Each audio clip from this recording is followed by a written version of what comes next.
우리는 코로나19 확산으로 몸도 마음도 너무나도 힘든 때를 살고 있죠. 이럴 때일수록 우리 성도님들은 더욱더 주님을 가까이 하고 주님과 함께 동행하는 삶을 살아야 합니다. 목회자들을 만나면 이번 코로나19 사태로 인해서 교회를 떠날 교인들이 많이 있을 것이다 라고 걱정하고 있습니다. 많은 분들이 교회에 나오지 못한다는 것입니다. 그러나 어쩌면은 진실로 예수님을 믿는 사람들이 적었던 것은 아니었나 이렇게 생각도 해봅니다. 이 정도 시험에 무너지는 신앙이라면 어찌 성경이 말씀하는 복음이며 또 구원일 수 있겠습니까? 리처드 범블란트 목사님이 그리스도인들을 두 분류로 나누어서 이야기하였습니다. 진실로 하나님을 믿는 사람이 있고 하나님을 믿는다고 말하는 사람이 있다라는 것입니다. 지금이야말로 정말 예수님을 믿는 사람과 예수님을 말로만 믿는 사람이 구분되는 시대가 아닌가 생각을 해봅니다. 우리는 코로나19 이전처럼 다시 평안하게 모여서 예배하기만을 바라지 말아야 할 것입니다.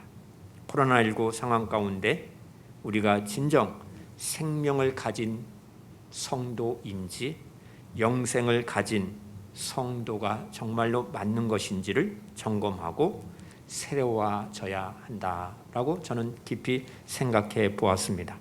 우리가 정말로 점검해야 할 것이 있습니다.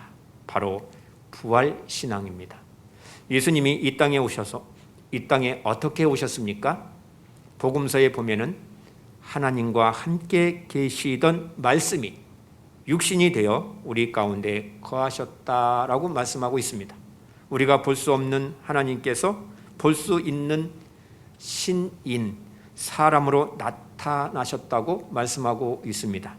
그리하여 우리가 그 영광을 보니 아버지의 독생자의 영광이요 은혜와 진리가 충만하더라. 요한복음 1장 14절에 말씀하고 있습니다.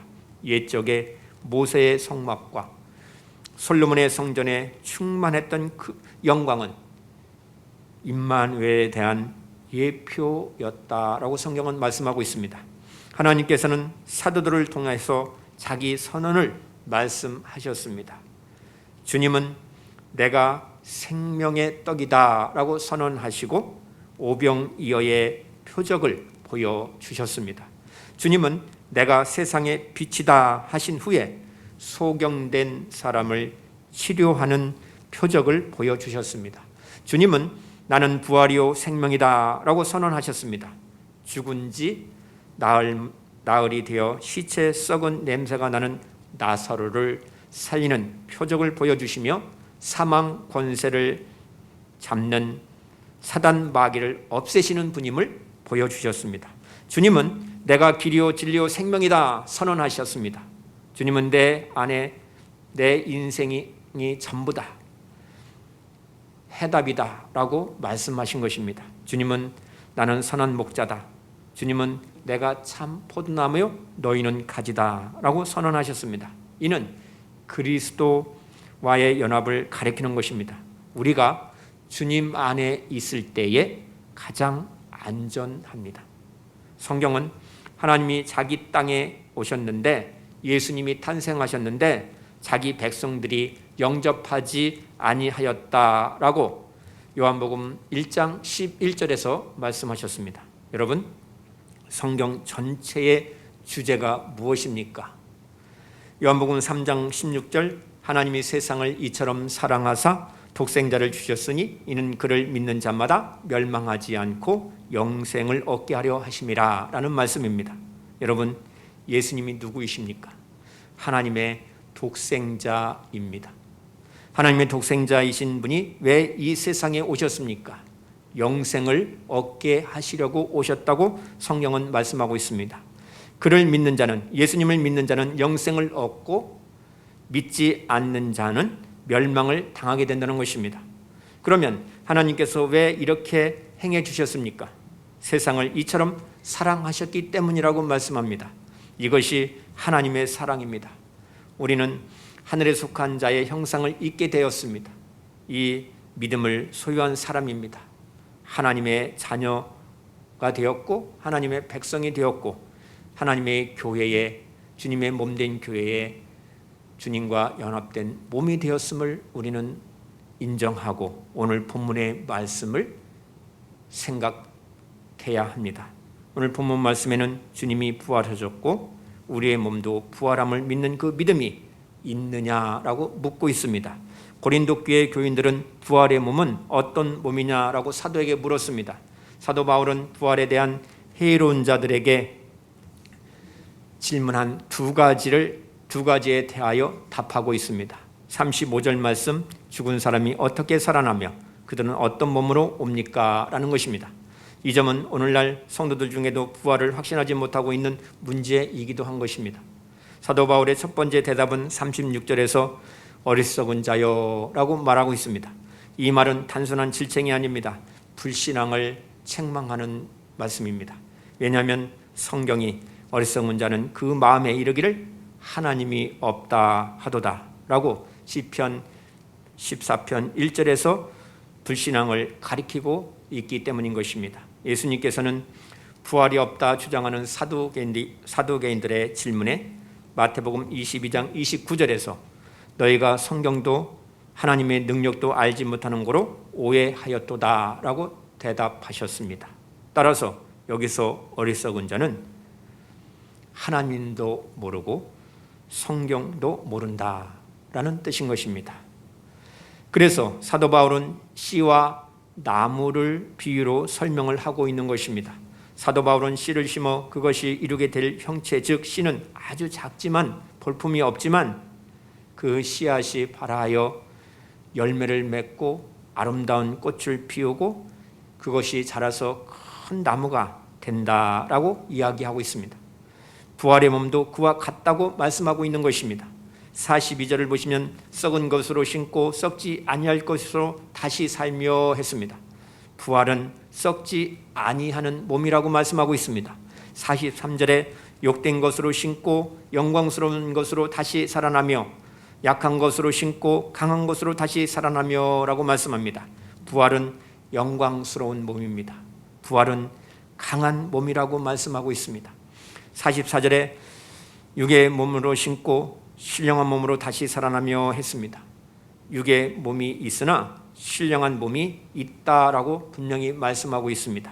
이 말씀을 한마디로 표현한다면 하나님이 우리를 하나님의 형상대로 창조하셨을 그때의 그 몸으로 회복되는 것을 말씀하고 있는 것입니다. 사도 바울은 이것을 설명하기 위해서 사람과 짐승과 새와 물고기 등을 예로 들어 말씀하고 있습니다. 이는 형체가 각각 다름을 이해시키기 위해서인 것입니다. 그런 후에 해와 달과 별 등을 예로 들어서 다시 한번 설명하고 있습니다. 이는 영광이 각각 다름을 이해시키기 위해서 예를 든 것입니다. 그러니까 땅에 사는 동안에는 땅에 속한 형체와 영광을 가지고 살아가지만 죽은 자의 부활은 하늘에 속한 자의 형상과 영광을 가지게 된다라는 것입니다. 그래서 44절에 이것이 육의 몸이 있은즉 또 영의 몸도 있느니라 라는 뜻으로 해석을 하게 되는 것입니다. 사도 바울은 자연계시를 예를 들어서 영의 세계의 신비를 설명해 주고 있습니다. 45절 말씀 보시면 기록된 바 첫사람 아담은 생명이 되었다 함과 같이 마지막 아담은 살려주는 영이 되었다고 말씀합니다. 이는 성경에 근거하여서 입증을 하고 있습니다. 고린도 전서 15장 22절에 아담 안에서 모든 사람이 죽은 것 같이 그리스도 안에서 모든 사람이 삶을 얻으리라 라고 말씀하고 있습니다. 이는 죽은 영은 타락한 영을 가리키는 것입니다. 마지막 아담은 살려주는 영이 되었다라는 것입니다. 그리스도께서 죽으시고 다시 사심을 통해서 부활하심을 통해서 살려주는 영이 되셨다라고 말씀하는 것입니다. 예수님께서 만약에 우리를 위해서 십자가 사역을 담당하시지 않으셨다면 살려주는 영은 되시지 못하였을 것입니다. 46절에 그러나 먼저는 신령한 사람이 아니요 육의 사람이요 그 다음에 신령한 사람이니라. 이 말씀은 되어진 순차를 강조하는 말씀입니다. 47절에 첫사람은 땅에서 났으니 흙에 속한 자이거니와 둘째 사람은 하늘에서 나셨느니라. 이는 영광의 차이를 말씀해 주고 있는 것입니다. 이렇게 말씀하는 의도가 무엇일까요? 우리들도 아담이 물려준 땅의 형체를 가지고 살아가고 있지만 장차는, 미래에는, 주님이 오시는 그날에는 그리스도께서 입혀주실 하늘의 형상을 입게 될 것을 말씀해 주고 있는 것입니다. 그래서 본문 49절 흙으로 빚은 그 사람의 형상을 우리가 입은 것과 같이 우리는 또한 하늘에 속한 그분의 형상을 입을 것입니다 라고 말씀하고 있는 것입니다.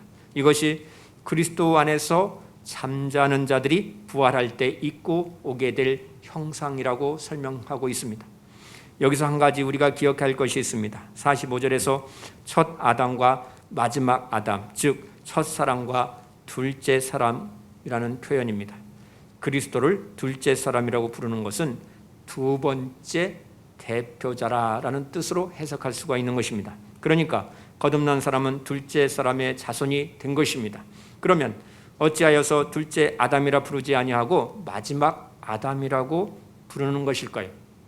이것은 첫 아담의 실패로 말미암아 물려받은 모든 죄, 모든 부채를 그리스도께서 청산해 버려주셨다는 뜻에서 마지막 아담이라고 그렇게 부른 것입니다.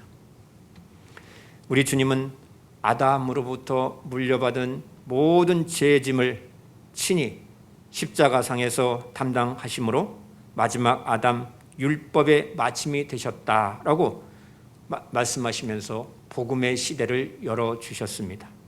그리스도께서 율법의 마침이 되심으로 죄의 권능을 무력화시켰던 것입니다. 이것이 가장 큰 은혜인 것입니다. 그렇다면 언제 하늘에 속한 자의 형상을 입게 된다라고 말씀하십니까? 마지막 나팔 소리에 변화된다고 말씀하고 있습니다. 육신의 몸으로는 하나님 나라에 참여할 수가 없습니다. 마지막 나팔의 순식간에 호련이 다 변화되리니 여기서 변화란 영화될 그 시기를 말하는 것입니다.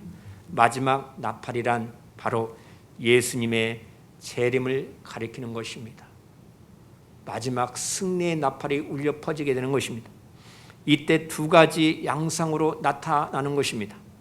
첫 번째 양상은 나팔 소리가 나매 죽은 자들이 썩지 아니할 것으로 다시 살아난다고 말씀하고 있습니다. 두 번째 양상은 주님 재림 시에 살아있는 성도들은 호련히 부활의 몸으로 영광의 몸으로 변화된다라고 말씀하고 있습니다.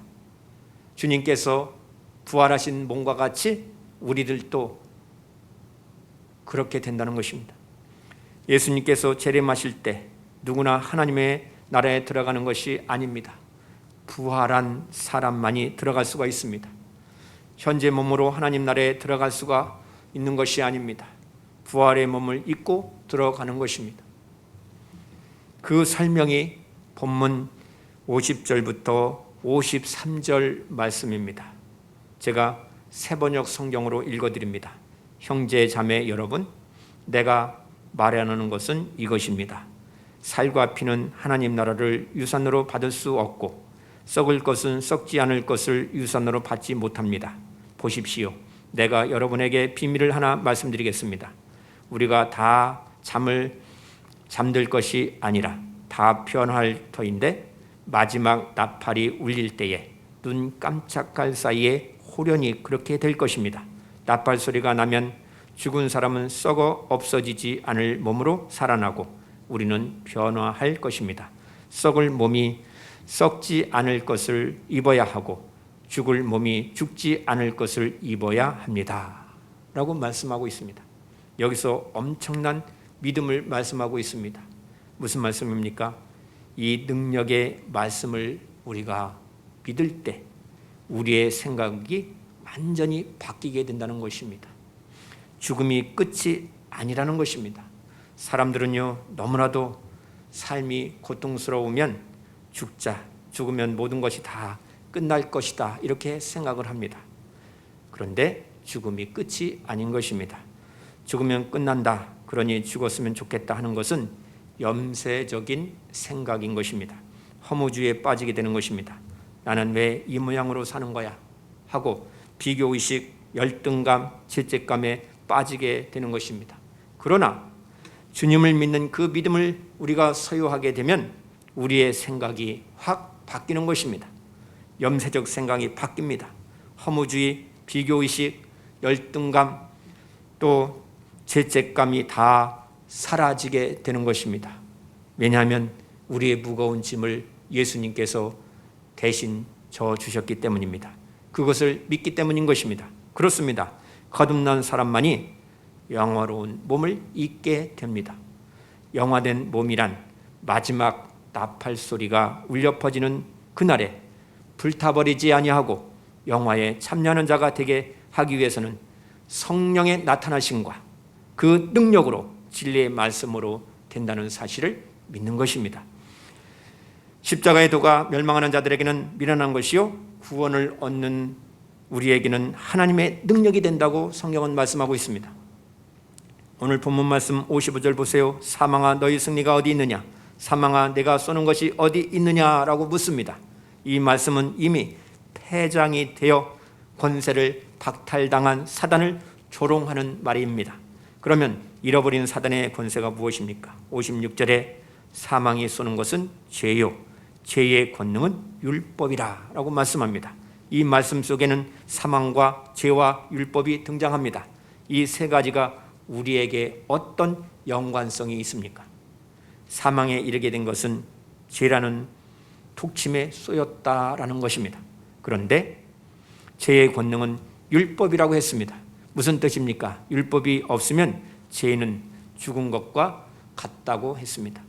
율법이 있기 때문에 죄를 알게 되었다는 것입니다. 여러분 생각해 보십시오.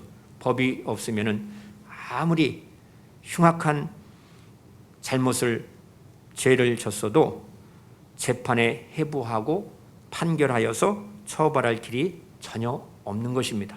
그러므로 사단은 율법을 이용하여서 권세를 부렸다라는 뜻으로 성경은 말씀하고 있는 것입니다. 모든 그리스도인들에게 복음이 무엇입니까? 죽음의 권세를 이기는 그 능력이 바로 복음인 것입니다.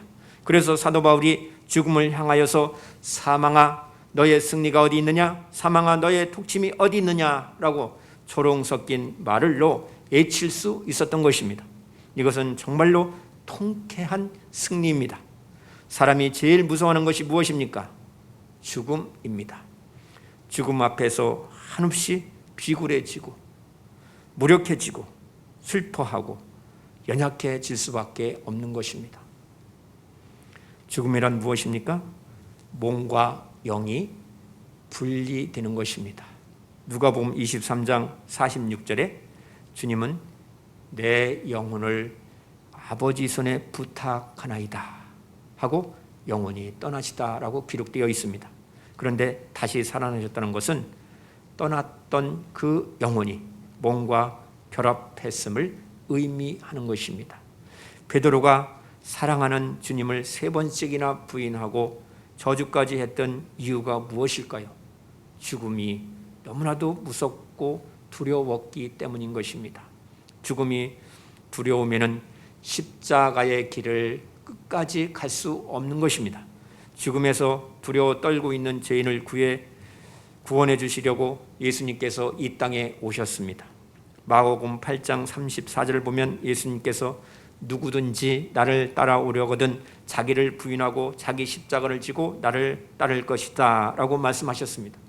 이 말씀을 우리는 깊이 묵상해 보면 예수님을 믿는 것은 처음부터 죽음으로의 초대였음을 깨닫게 됩니다. 그런데도 수많은 사람들이 예수님을 믿었다는 사실입니다. 왜 예수님을 믿었습니까? 십자가 복음이 진정한 복음이었고 생명을 살리는 복음이었고 능력의 복음이었고 승리의 복음이었기 때문입니다. 성령의 역사가 있었기 때문입니다. 이것이 지금 우리에게 너무나도 필요한 신앙인 것입니다. 사망 권세는 마귀가 사람을 위협하는 최대의 무기입니다. 죽음이 두려워 의를 버리면서 죽음을 면하려고 믿음을 버리는 사람들이 얼마나 많이 있습니까?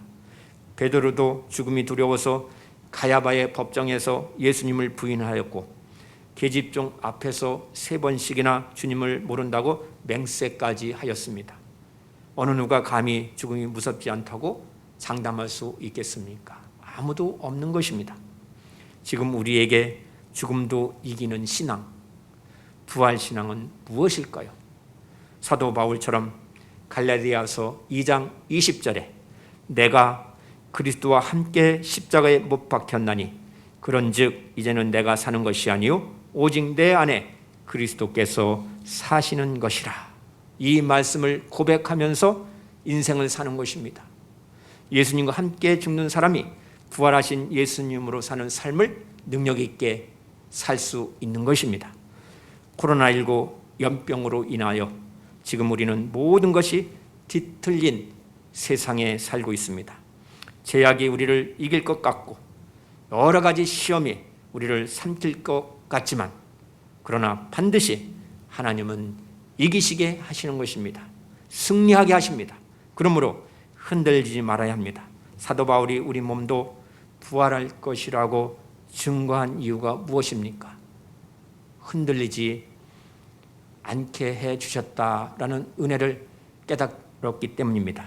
본문 57절부터 58절 말씀 우리 함께 읽겠습니다. 50절부터 58절 말씀 시작. 우리 주 예수 그리스도로 말미암아 우리에게 승리를 주시는 하나님께 감사하노니 그러므로 내 사랑하는 형제들아 견실하며 흔들리지 말고 항상 주의 일에 더욱 힘쓰는 자들이 되라. 이는 너희 수고가 주 안에서 헛되지 않은 줄 알미라. 아멘. 새번역 성경으로 제가 읽어드리면 그러나 우리 주 예수 그리스도를 통하여 우리에게 승리를 주시는 하나님께 우리는 감사를 드립니다. 그러므로 나의 사랑하는 형제자매 여러분 굳게 서서 흔들리지 말고 주님의 일을 더욱 많이 하십시오. 여러분이 아는 대로 여러분의 수고가 주님 안에서 헛되지 않습니다. 우리는 마지막 나팔 소리를 들을 그 순간까지 하나님께 승리의 환희와 감사를 드리면서 신앙생활을 해야 합니다. 어떠한 상황이 있다 할지라도 흔들리지 말고 사도 바울은 유혹과 핍박이 많은 고린도 교회를 향하여서 굳게 서서 흔들리지 마십시오. 주님의 일을 더욱더 많이 하십시오. 그것은 주님 안에서 헛되지 않는 것입니다 라고 분명히 선포하였습니다. 우리가 죽음도 이기는 권세 있는 믿음을 가지려면 부활의 주님을 만나야 하는 것입니다. 사도 바울이 부활신앙을 가진 것은 부활의 주님을 만났기 때문인 것입니다. 고린도전서 15장 8절 말씀을 보면 맨 나중에 다리 차지 못하여 난 자와 같은 나에게도 나타나셨습니다 라고 고백하였습니다. 부활하신 주님께서 바울을 만나 주셨다는 것입니다. 부활의 주님께서 이 어려운 상황 가운데 있는 저와 여러분을 만나 주실 때 우리는 어떠한 어려움이 있다 할지라도 주님을 바라볼 수 있는 것입니다. 사랑하는 성도 여러분, 우리 모두는 성경대로 우리를 위해서 이 땅에 오신 주님을 경배하며 성경대로 십자가상에서 우리를 위해서 죽으시고 부활하신 승리하신 주님을 만나는 은혜가 있기를 바랍니다. 여러분, 코로나19로 인하여서 두려워하지 마시기 바랍니다. 오히려 부활의 주님을 바라보시면서 주님과 동행하며 사는 기회로 삼으시기 바랍니다.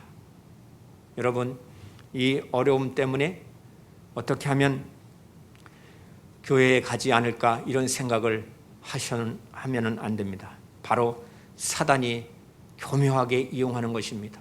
이럴수록 어려울수록 침착하게 있는 자리에서 여러분 가정에서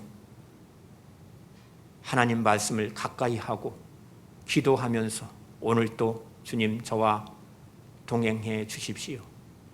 우리 가정, 우리 가족들을 주님 안전하게 지켜 주십시오. 저희들을 통해서 복음이 증거되게 해 주십시오. 하나님 나라가 확장되게 해 주십시오. 주님, 살아계신 주님과 늘 동행하면서 나아가는 저와 여러분 되시기를 바랍니다. 우리 몸도 부활할 것입니다. 부활은 결코 증명의 대상이 아니라 믿음의 대상임을 믿으시기 바랍니다. 로마서 10장 9절 말씀, 누구든지 자신의 입으로 예수를 주로 시인하며 하나님께서 그를 죽은 자 가운데서 살리신 것을 마음에 믿으면 구원을 받을 것이라 라고 분명히 말씀했습니다.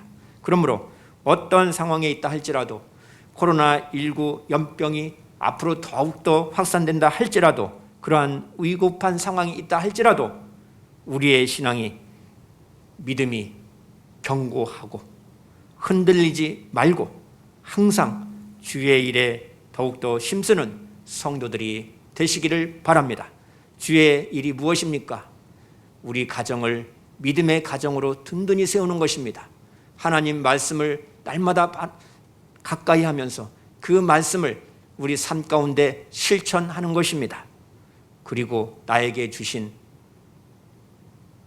십자가의 사명, 직분을 소홀히 하지 아니하고 진실한 마음으로 최선을 다하여 충성하는 그러한 하나님의 일꾼들이 다 되시기를 바랍니다.